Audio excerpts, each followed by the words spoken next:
the two forks are tuned to the same note, then they resonate together. This is how energy is transmitted into two vibrating objects of the same natural frequency. Two forks that are slightly tuned to different frequencies.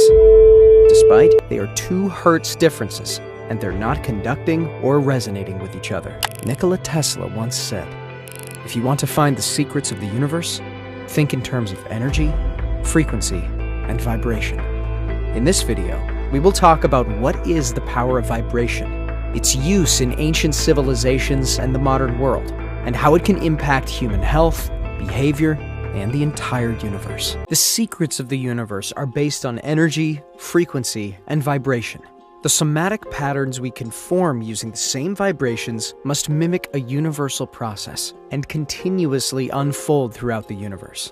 The law of vibration states that anything that exists in our universe, whether seen or unseen, broken down into and analyzed in its purest and most basic form, consists of pure energy or light, which resonates and exists as a vibratory frequency or pattern. Science has found that energy vibrates in different frequencies when breaking down all matter. In addition to everything vibrating, all matter that seems solid, liquid, or gas is empty space. The electrons, protons, and neutrons in the atom are in constant motion. Although modern scientists are opening new research doors on energy, frequency, and vibration, ancient civilizations were well aware of it. Words carry energy, and the intention behind the words conveys the vibration. Not that using any old word is all fine, but the energy you put behind a word will carry the meaning more deeply. Every molecule or atom in this universe vibrates at a particular frequency. A molecule in free space can vibrate because the atoms which make up the molecule can move in different directions relative to the position of the whole molecule. Atoms and molecules have energy, even at 0 Kelvin. This energy causes them to vibrate, among other things. Interactions between various components of the molecules, like nuclear repulsion, nuclear attraction, and electron repulsion, determine their motion. Each component has a finite amount of energy associated with it. Once you know the resonance frequency, you can amplify its waves to such a higher level that it will break or destroy the object. The power of vibration can be analyzed through cymatics, with just a vibrating plate forming patterns relative to the plate's geometry and the frequency of the vibrations. By changing the vibrations, these patterns change from unregulated chaos into symmetry. The universe is formed by light in the form of photon variations, with the absorption and emission of photon energy. Even without adding sound vibrations, the vibrations are always present in the form of photon oscillations, with a future unfolding with each new photon-electron coupling. It's because the universe is never at absolute zero. In the 1920s, an American scientist named Dr. Royal Raymond Rife developed a Rife frequency generator machine. The Rife machine produced low energy waves. These waves are also called radio frequency electromagnetic fields. They have low energy compared to X-rays or radiotherapy, which have high power. Today, using low energy waves as a treatment is less common, but there is some research on it. Dr. Rife experimented by introducing the BX virus into rats, which caused the rats to develop tumors. He was able to eliminate the tumors by exposing them to their MOR via his ray beam device. In 1934, a USC team of physicians led by Dr. Johnson transferred 16 terminally ill patients from a San Diego hospital to the Scripps Estate in La Jolla, California. Here, they were subjected to the frequencies recommended by Dr. Rife for 90 days. Within 70 days, the USC team declared 14 patients clinically cured. The other 2 took 20 days longer. Associate professor and director of music at Skidmore College, Anthony Holland, a composer interested in the physical effects of sound, decided to learn the impact of audio frequencies in microbiology. Holland and his team searched for the exact frequency that would directly shatter a living microorganism. The magic number finally came from 2 inputs, high frequency and low. The high frequency had to be exactly 11 times higher than the low, which in music is known as the 11th harmonic. At this 11th harmonic, microorganisms begin to shatter like crystal glass. If I tap this fork, putting little pulses of energy into it, the second fork will also vibrate in sympathy. And if I silence this fork, we just may hear the other singing its tone.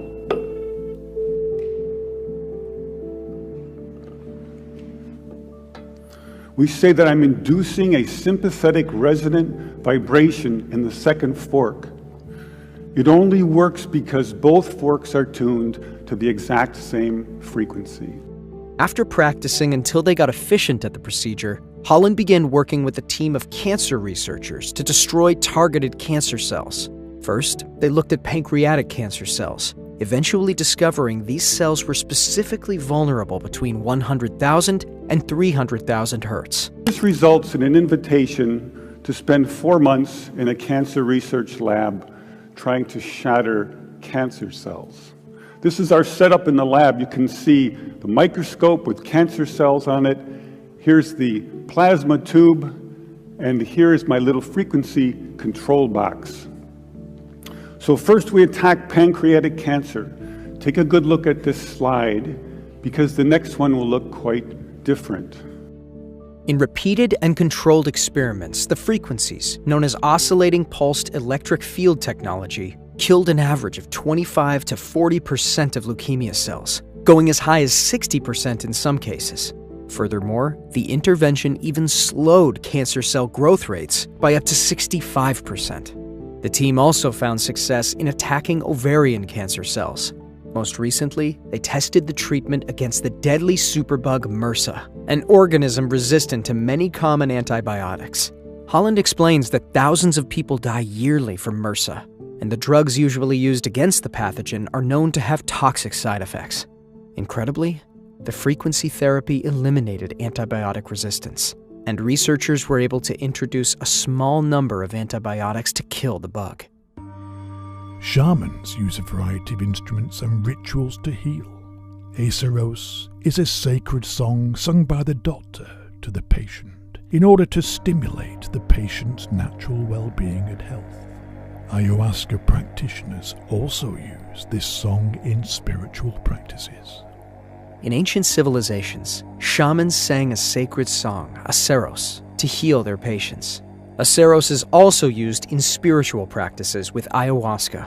Ayahuasca is a psychoactive ethnobotanical concoction used for decades by indigenous groups of the northwestern Amazon and syncretic religious organizations for ritual and therapeutic purposes. As well as using this knowledge for healing, the ancients also carved and levitated heavy stones and objects in order to build multi-story megalithic structures, using sound, vibrations, and frequencies. A device that could be tuned to a specific frequency is believed to have allowed Egyptians to cut massive stones with the ease of cutting butter. Ancients used sound vibrations and frequencies to carve and levitate heavy stones and objects. Research indicates that Egyptians had some device that could be tuned to a specific frequency, and with it, they could cut massive stones. One of the shreds of evidence of these devices is the Al-Nasla rock formation found in Saudi Arabia. 2 6-meter-high boulders, 20 feet high, stand atop their pedestals, separated by a perfectly smooth crack. It looks like it's been cut in half by a laser beam. One geologist says that the split could have been caused by freeze-thaw weathering, but others say the split is too precise and smooth to have natural causes. It's speculated that the formation is evidence of early high technology. A Swedish Dr. Jarl studied at Oxford. During those times, he became friends with a young Tibetan student. A couple of years later, it was 1939, and Dr. Jarl made a journey to Egypt for the English Scientific Society. There, he was seen by a messenger of his Tibetan friend and urgently requested to come to Tibet to treat a lama. Dr. Jarl stayed there for some time, and because of his friendship, he learned a lot about the Tibetans. One day, his friend took him to a place in the neighborhood of the monastery and showed him a sloping meadow in the northwest by high cliffs. A big hole was visible in one of the rock walls at a height of about 250 meters. Monks built a rock wall on a platform in front of this hole. By using ropes, the monks lowered themselves from the top of the cliff to this platform. There was a polished slab of rock in the middle of the meadow. about 250 metres from the cliff. The bowl had a diameter of 1 metre and a depth of 15 centimetres. Using yak oxen, a block of stone was manoeuvred into the cavity. The block measured 1 metre wide by 1.5 metres long. Then 19 musical instruments were set in an arc of 90 degrees at 63 metres from the stone slab. The radius of 63 metres was measured accurately. There were 13 drums and 6 trumpets among the musical instruments. 8 drums had a cross-section of 1 metre and a length of 1.5 metres. All the drums were open at one end, while the other had a metal bottom, on which the monks beat with big leather clubs. The monk behind the small drum signaled to start the concert when the stone was in position. The small drum was very sharp, and could be heard even with the other instruments making a terrible din. All the monks were singing and chanting a prayer, slowly increasing the tempo of this unbelievable noise. During the first 4 minutes, nothing happened. Then, as the speed of the drumming and the noise increased, the big stone block started to rock and sway, and suddenly it took off into the air with an increasing speed in the direction of the platform in front of the cave hole, 250 meters high. After 3 minutes of ascent, it landed on the platform. The monks used this method to transport 5 to 6 blocks per hour on a parabolic flight track, approximately 500 meters long and 250 meters high. From time to time, a stone split, and the monks moved the split stones away. Dr. Jarl was the first foreigner who had the opportunity to see this remarkable spectacle. Because he had the opinion in the beginning that he was the victim of mass psychosis, he made 2 films of the incident. The films showed the same things that he had witnessed. The English society for which Dr. Jarl was working confiscated the 2 films and declared them classified. This action is rather hard to explain or understand. Monks used musical instruments to levitate the stones from their place. The harmonic tuning of the drums and trumpets with the loud chanting of the priests added to the combined effects, created an anti-gravitational effect, and jolted the heavy rocks. Abdul Hassan Ali al-Masudi, an Arab historian from the 10th century AD, wrote about ancient Egypt and the methods he alleges they used to move massive stones, including those used to build the pyramids. He claimed that a magic papyrus imprinted with symbols was placed under each rock, after which a metal rod was struck against the stone to initiate the levitation process. According to al-Masudi, the stone would be guided along a fenced path with metal poles. Some believe these poles could have been used to create high-frequency sound vibrations, which would have been responsible for creating the levitation effects. Outside of this written testimony, which is open to interpretation, there is no direct evidence to suggest the pyramids were constructed by acoustic levitation. But the Great Pyramid of Giza possesses some extraordinary acoustic properties, demonstrating the capacity to amplify sounds generated at specific frequencies dramatically. The Egyptians who built the pyramids on the Giza Plateau knew a lot about sound, and knew how it could be used to produce powerful effects, possibly including levitation. In 2015, a device built by a team in Spain successfully levitated and manipulated small objects with sound. Here's an interesting old video of an acoustic levitation device by Dr. David Deek. Scientists already knew that sound waves create oscillating pockets of pressurized air, which can produce a force on an object capable of counteracting the pull of gravity. But while ultrasound levitation devices do exist, they all rely on standing waves, created when 2 sound waves of the same frequency are emitted from opposite directions and superimposed on one another. That means all previous devices require 2 sets of transducers. In 1987, Dr. David Deek designed and built an acoustic levitation and did a microgravity experiment for NASA-related subject matter. The 12-inch cubed plexiglass Helmholtz resonant cavity has 3 speakers attached to the cube by aluminum acoustic waveguides. By applying a continuous resonant 600 Hertz sound wave and adjusting the amplitude and phase relationship amongst the 3 speakers, he could control levitation and movement in all 3 axes of the ambient space. The research was used to show the effects of microgravity conditions in orbit in the space shuttle environment. In addition, there is evidence for a whole new type of medicine in which DNA can be influenced and reprogrammed by words and frequencies without cutting out and replacing single genes. Gurdjieff and his team successfully transformed frog embryos to salamander embryos simply by transmitting the DNA information pattern through frequency alone. Gurdjieff's research group proved that with this method, chromosomes damaged by X-rays, for example, can be repaired. They even captured information patterns of a particular DNA and transmitted it to another, thus reprogramming cells to another genome. So they successfully transformed, for example, frog embryos into salamander embryos simply by transmitting the DNA information patterns.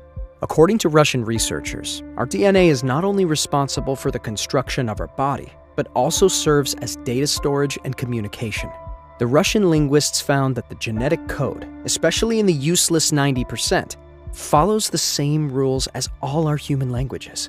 To this end, they compared the rules of syntax, semantics, and the basic rules of grammar. They found that the alkalines of our DNA follow regular grammar and have set rules just like our languages. So human languages did not appear coincidentally, but are a reflection of our inherent DNA. Dr. Lee Bartel, a professor emeritus of music and health and music education, is a leading researcher and expert on how our cells are affected by sound. He explores how sound can stimulate cells in your body and brain to reduce the impact of fibromyalgia pain, Alzheimer's disease, Parkinson's disease, and depression, and even increase blood flow. A common consumer vibroacoustic device is used to treat these health conditions. Researchers found that they could document brain cells firing at the frequency of the stimulus. Therefore, they could use a stimulus to bring about desired brain states, like delta sleep, which measures about 40 hertz.